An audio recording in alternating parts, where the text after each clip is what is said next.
What's up, everybody? Just bullshitting today. Come home looking at some of the stuff I've done to this thing, and some of it I think I've mentioned, and some of it I think I haven't mentioned. I want to say like my top favorite mods.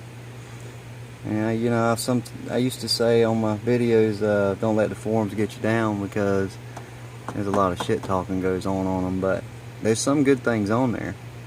I mean, if you can tell the people that know what they're talking about because they're respectful and, you know, stuff like that. But I think my favoriteest mod I've did to my Jeep that I've got off of the forums was the neon injector swap. That seemed to make the most difference to me of anything I've done to this engine anyway, as far as performance. It seems to be a little, y'all have heard me rev it up before, it's snappy, and it seemed to give it more power. You research on your Jeep, your year, and see which injector swap to do. These are 4-hole instead of the 1 single sprayer.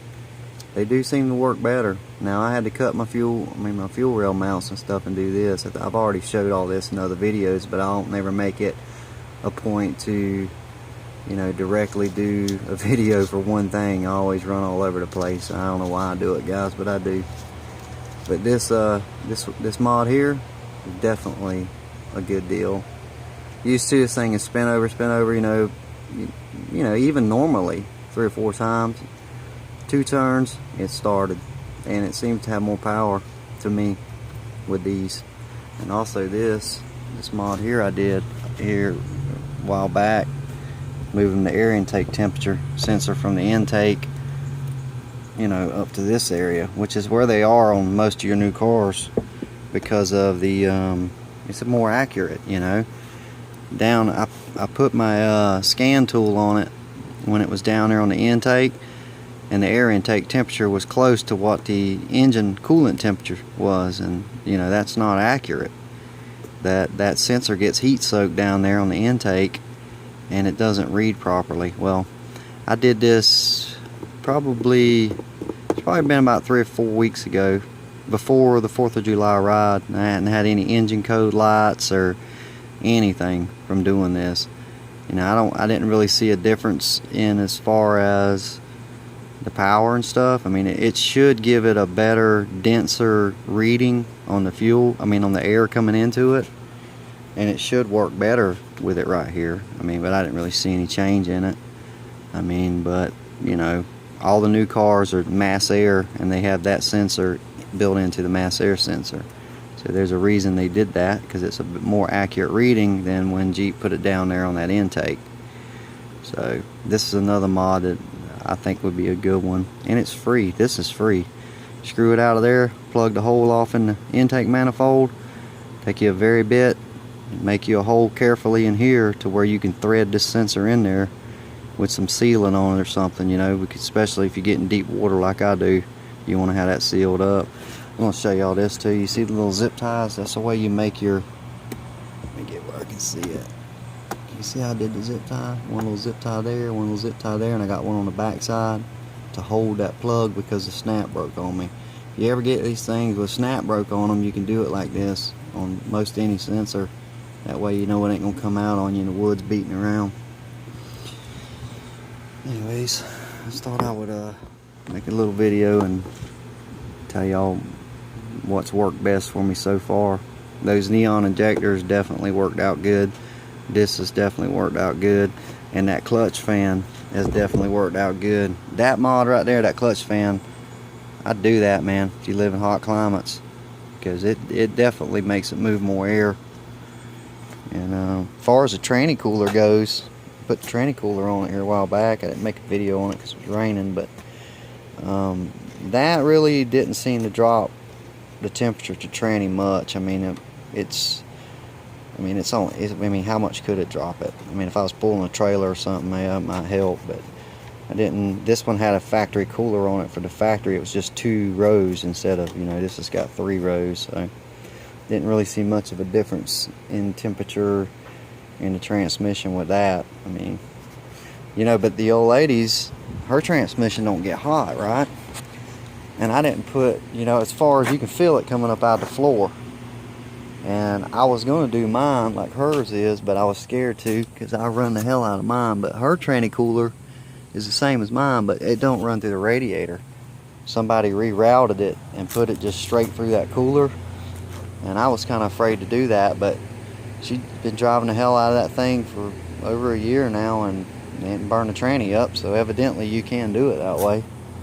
I mean, I didn't do mine that way. I just want most of my stuff to be factory looking, and factory is more reliable. There's a lot of rubber hose on hers that I don't like, but you know, you got to do that kind of stuff when you bypass things. But anyway, I don't have much today, guys. I'm just trying to really think of something to make a video about and talk with you and bull skate. But oh, I got remember my mounts I've been bitching about? After I made the last video, they showed up in the mail 2 days later. But I got them. Shoot, we can walk in the house. Let me walk in the house and get them. I'll show them to you. This is what they sent me. These plates. And they sent bolts.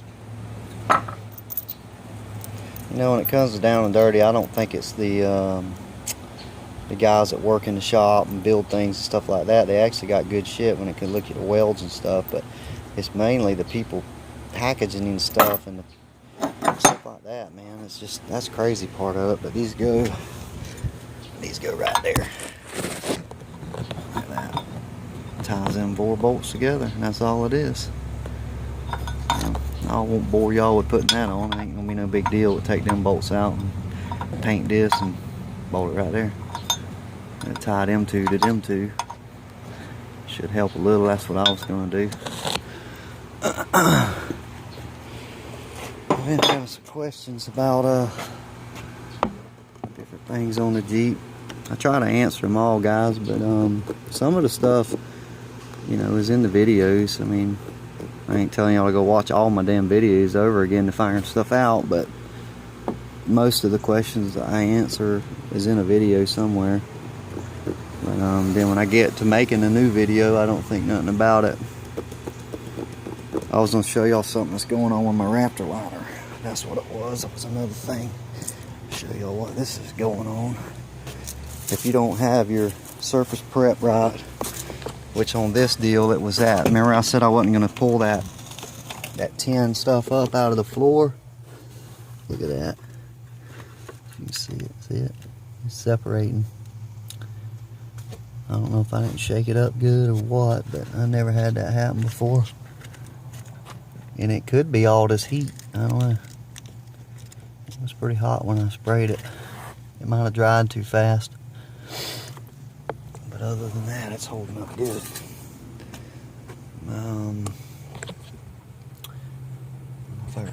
Yeah, I showed y'all the roof. I got a roof of this thing. I was gonna take that out when I first got the Jeep. I didn't like it, but it's growed on me a little. Anyway, I want to tell you guys about those mods, and that fuel injection deal with the neon injectors. Pretty good deal.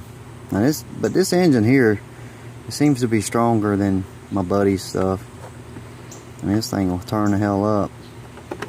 And I don't know, maybe they just don't drive it like I do. You'd think I was trying to blow it up every time I go out there, but that's how I like to do. Guys, I guess I will talk at you later. Y'all have a good one, and we'll see you soon.